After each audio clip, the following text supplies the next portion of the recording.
साधु और पत्थर का रहस्य। गांव के किनारे पहाड़ियों के नीचे एक गरीब आदमी रहता था। उसका नाम रामू था। रामू की हालत खस्ता थी। एक छोटे से मिट्टी के घर में सूखे खेत के बीच वह दिन रात मेहनत करता, लेकिन उसकी किस्मत जैसे उससे रूठी हुई थी।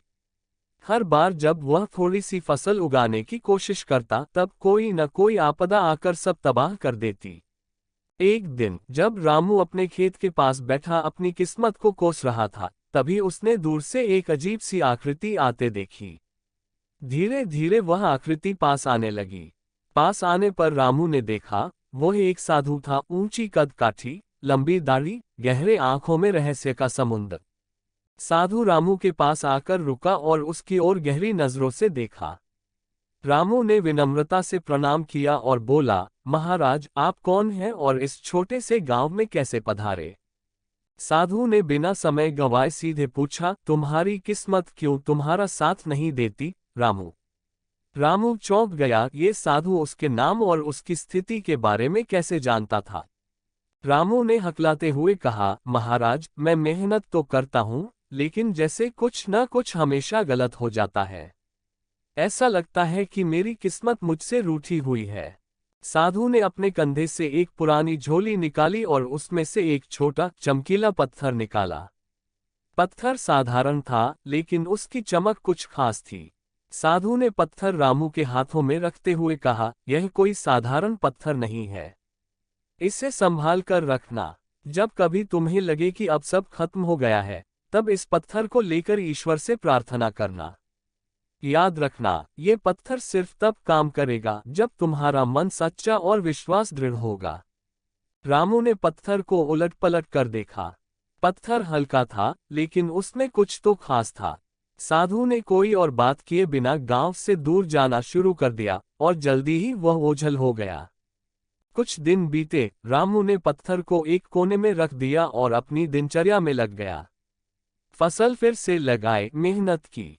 इस बार जैसे किस्मत फिर से रामू के साथ नहीं थी।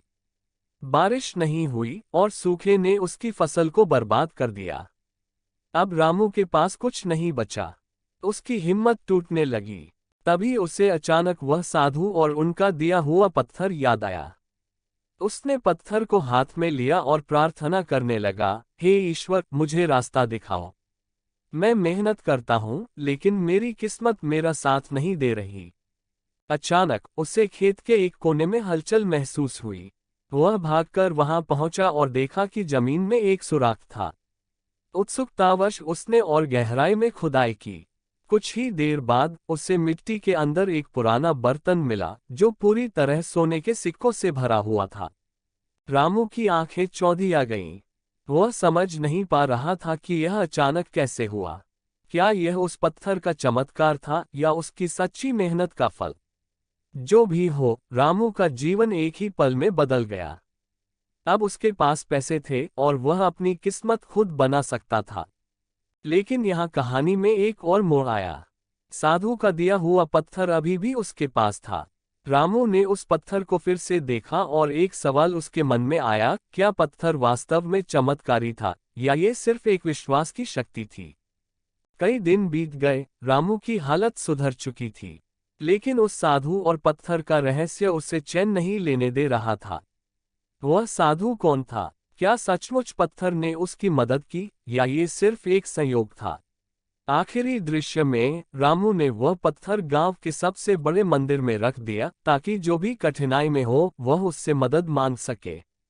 लेकिन पत्थर का रहस्य अब भी अटल था। क्या ये पत्थर वास्तव में जादुई था या साधु का संदेश सिर्फ विश्वास का प्रतीक?